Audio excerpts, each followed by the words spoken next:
didn't think much of it at the time, which is probably the scariest part looking back. If something bad is obvious right away, at least you know to be afraid. This wasn't like that. Nothing felt dramatic or urgent in the beginning. It was just a guy, just a walk home, just another night. I was a student then, living alone in a small apartment a few blocks from campus. Nothing fancy. One bedroom, narrow hallway, thin walls. The kind of place where you hear your neighbor's doors open and close. I stayed there because it was cheap and close enough that I could walk to class. That night, I'd stayed late at the university library. It was close to midnight when I finally packed my bag. The campus was quiet in that empty after-hours way where everything feels slightly off, but not dangerous. Most of the lights were off, and the air was cold enough to sting a little when I stepped outside. That's when I noticed him. He was standing near the bike racks at the edge of campus, not leaning, not pacing, just standing there. He looked older than most people around campus, maybe mid-40s. He wore a dark jacket and heavy work boots that looked worn down from years of use. The boots caught my attention because they looked out of place, like something you'd wear on a construction site, not around a university. I remember thinking he was probably waiting for someone. I walked past him without slowing down. I didn't look directly at his face. I rarely do with strangers at night. I headed down the street toward my apartment, thinking about an assignment I still hadn't finished. A minute or two later, I heard boots behind me. At first, I didn't react. People walk behind you all the time, but the sound didn't change. It didn't get closer or fade away. It stayed exactly the same distance behind me, steady and deliberate.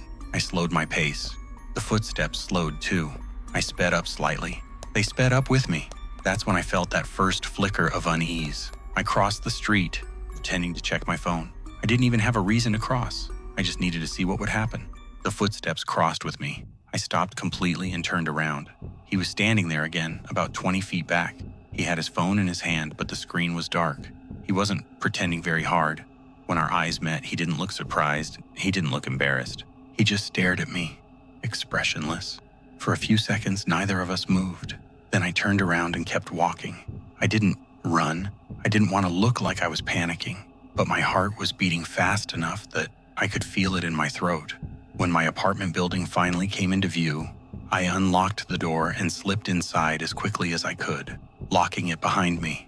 Only then did I look back through the glass. He was standing across the street facing the building, not the door, the building. I didn't sleep well that night.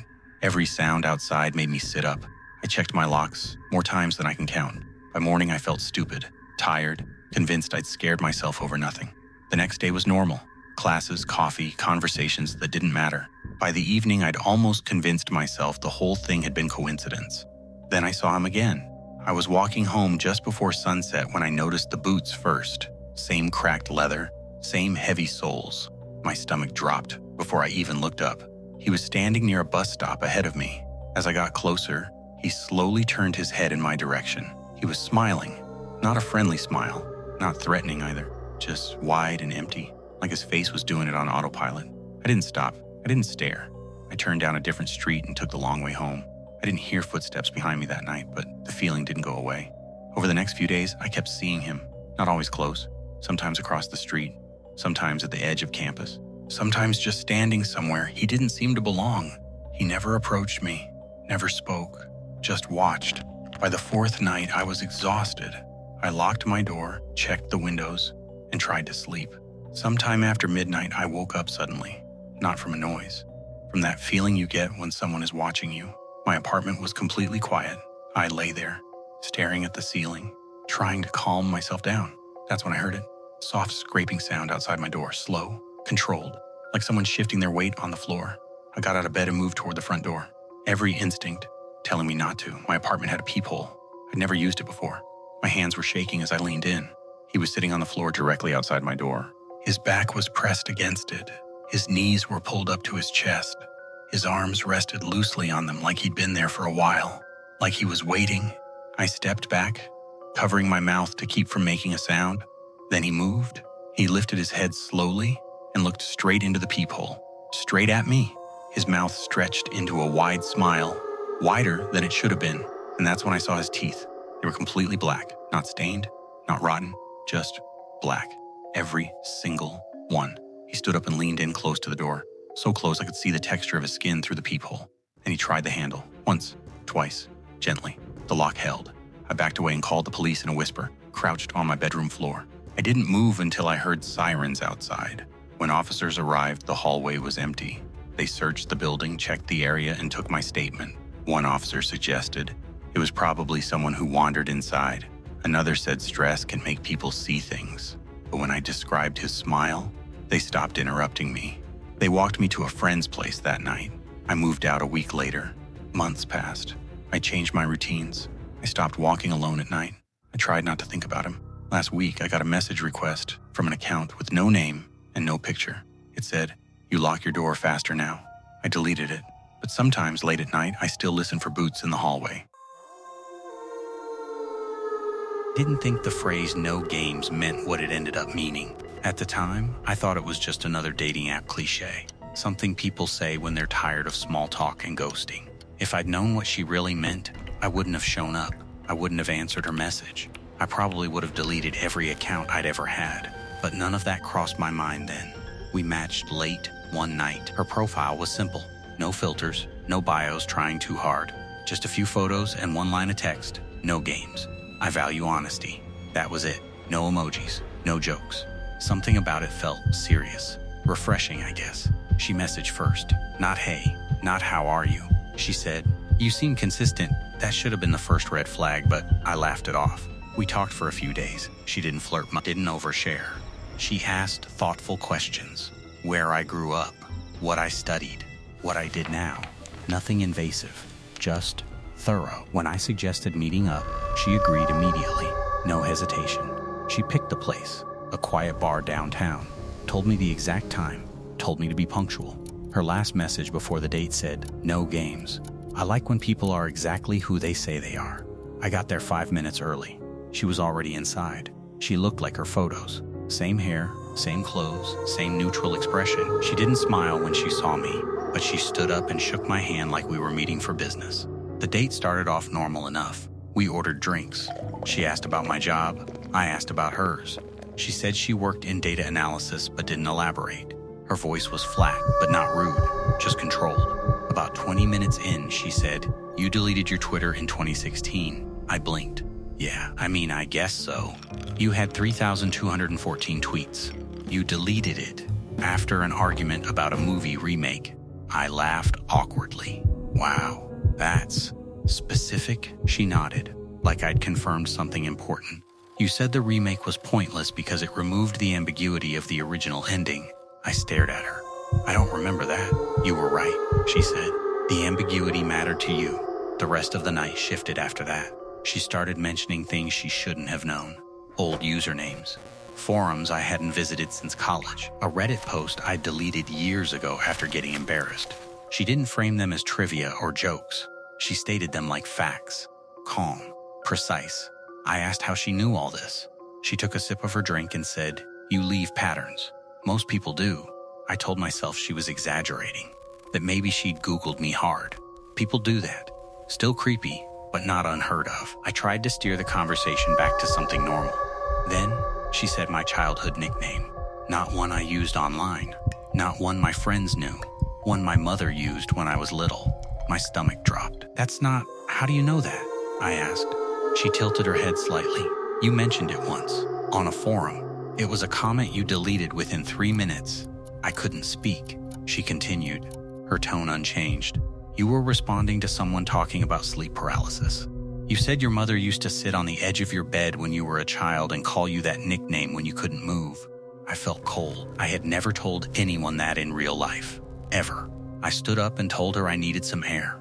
She didn't try to stop me, didn't react at all, just watched me walk toward the door. Outside, I stood on the sidewalk, breathing hard, trying to ground myself. I told myself I was spiraling, that there had to be a logical explanation. Data breaches, guesswork, coincidences stacked on top of each other. When I went back inside, she was still sitting there, hands folded, eyes on the door like she knew I'd return. "I didn't mean to upset you," she said. "I just don't like games." I told her I was leaving. She nodded. "Of course. You usually leave when you feel exposed." That word, exposed, stuck with me. I went home and didn't sleep. I checked every privacy setting on every account I could remember. Old emails, Dead social media, even accounts I'd forgotten existed. I found nothing. No messages from her. No signs of hacking. Nothing unusual. The next morning, I had a message from her. "You forgot to ask how I know about the journal." I stared at the screen. I didn't have a journal anymore. I'd thrown it out years ago. It was from when I was 13, filled with dumb thoughts and fears and things I never wanted anyone to read. I replied, asking what journal she meant. She sent a photo, not of the journal, of a page. My handwriting, a specific sentence I remembered writing after my parents' divorce. A sentence I'd never posted, never shared, never digitized. I blocked her immediately. Then, my phone buzzed with a text from an unknown number. "You always block when you're scared." I changed my number that day. Over the next week, things escalated. Emails referencing conversations I'd only ever had in person. Ads tailored to memories, not interests. A Spotify playlist titled with a phrase my father used to say when he was angry. The worst part wasn't the information, it was the tone. Everything was presented calmly, methodically, like she was reading from a report. No threats, no anger, just documentation. The final message came 3 nights later, a voice note. I almost didn't open it. I should have deleted it, but curiosity won. Her voice was the same as in person, flat, even, unemotional. She recited a memory from when I was 6 years old, something I hadn't thought about in decades. The smell of a basement, the sound of a washing machine, the exact words I whispered to myself because I was afraid to cry out loud. I dropped my phone. At the end of the recording, she said, "No games means no hiding." I moved a month later. New city, new job, new accounts. I scrubbed everything, or at least I thought I did. Sometimes, late at night, I'll be scrolling and see something that feels too familiar. A phrase, a recommendation, a memory resurfacing in the wrong place. And every time, I think about her profile. One line, no games. And I wonder how much of me is still out there, waiting to be read back to me in that same calm, empty voice. I didn't grow up believing in anything paranormal, and that matters more than people think. If I had grown up on ghost stories or mountain folklore, I could tell myself this was just my brain filling in gaps with old fears. But I didn't. I didn't believe the woods were alive, or that the mountains watched you, or that there were things you weren't supposed to acknowledge. Appalachia was just where I lived. Trees, hills, quiet, that was it. I live in a small house tucked deep into the mountains, far enough off the road that you can't see it unless you already know it's there.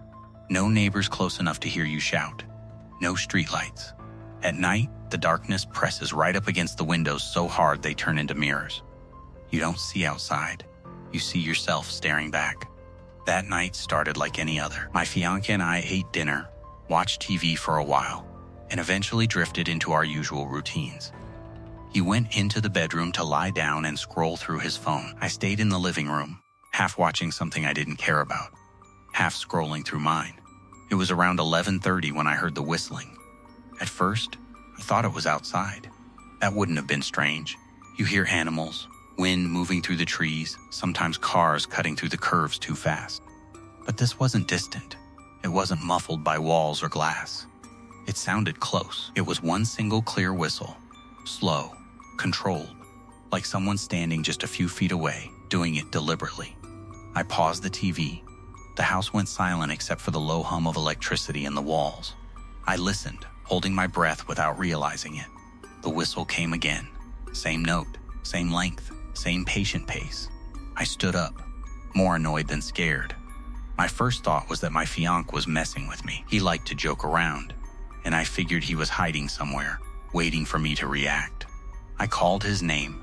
No answer. I walked down the hallway toward the bedroom, and that's when I heard it again, this time from behind me. I turned so fast the hallway tilted. There was nothing there. The house felt wrong. Not loud, not chaotic, just too still, like everything was waiting. I went into the bedroom and asked him, "Are you whistling at me?" He looked genuinely confused. "No, what are you talking about?"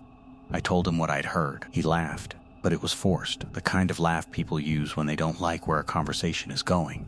He said maybe it was the pipes, or air moving through the vents. Then the whistle happened again. This time we both heard it. It came from the kitchen. We froze. He sat up straight in bed. My stomach dropped in that slow, sinking way where your body reacts before your mind catches up. "That wasn't me," he said quietly. "I know," I said. The whistle came again. Same tone, same length, almost careful. We walked toward the kitchen together. Every step felt heavier than it should have. The lights were off, but moonlight through the window outlined the counters, the table, the sink. There was nothing there. No open windows. No vents near where the sound came from. No explanation. We stood there in silence. Another whistle. This one felt closer, like it came from right behind us. We both spun around. Still nothing. That's when my fiancé whispered, "We should leave." I didn't argue. We grabbed our keys and phones and went outside, standing on the porch in the cold, trying to laugh it off while our hearts were still pounding. The night was quiet. No wind, no animals, no whistling. After about 10 minutes, we convinced ourselves we were being dramatic and went back inside. Nothing else happened that night. For a while, a few days later, my fiancé left for a short work trip. Just 2 nights. I wasn't worried. I'd lived in that house alone before. I locked the doors, turned on extra lights, and went about my evening. Around the same time, 11:30, I heard it again. The whistle. This time, I didn't call out. I didn't move. I sat frozen on the couch, staring at the dark hallway. The sound came from the hallway, then the kitchen, then somewhere behind me. It wasn't random. It felt intentional, like something was moving through the house and letting me know it could. I told myself I was imagining it. That fear from the other night had made me hyper-aware. I stood up and walked into the kitchen, flipping on the light. Everything looked normal. I let out a shaky breath and felt stupid. That's when something flew past my head and shattered against the wall. I screamed. A heavy 3-wick candle, thick glass, full of wax, had been thrown from the kitchen counter clear across the room. It hit the wall hard enough to crack the glass, wax splattering across the paint and floor. I was alone. There was no one else in the house. I ran out the front door without grabbing anything else and locked myself in my car, shaking so badly I could barely hold my phone. I called my fiancé, crying, trying to explain what happened, but the words tangled together. He told me to call the police. I didn't. I don't know why. Something about it felt wrong in a way police couldn't fix. Like explaining it out loud would make it worse. I stayed at a friend's house that night. When we went back the next day, nothing was disturbed except the candle. No broken windows, no forced entry, no explanation. Over the next few weeks, smaller things started happening. Objects shifted just enough to notice. Doors left open that we both swore we'd closed. The whistling, always late, always inside, never from the same place twice. We stopped responding to it. We didn't acknowledge it. We didn't talk about it out loud, but it didn't stop. One night, my fiancé was in the shower when the whistling started again. This time it came from right outside the bathroom door. Slow, clear, repeating the same note over and over. He came out pale, wrapped in a towel, asking if I'd heard it. I had. We started sleeping with lights on. We avoided being alone in the house. Eventually, we spoke to an older local woman who'd lived in the mountains her entire life. When we described the whistling, her face changed. She told us never to whistle back, never to call out, never to acknowledge it. She said some things don't want to hurt you. They just want you to notice them. That somehow made it worse. The final incident happened a month later, during the day. Sunlight streaming through the windows. No reason to be afraid. I was in the kitchen when I heard a whistle directly behind me. Not in another room. Right behind me. I felt breath on my neck. I didn't turn around. I walked out of the house and didn't come back until my fiancé was home. We moved shortly after that. The house is still there. Sometimes, when I drive past that stretch of road at night, I hear whistling deep in the trees, and I don't look toward it, because whatever learned my schedule back then already knows my name. If something called for you in the dark, would you answer?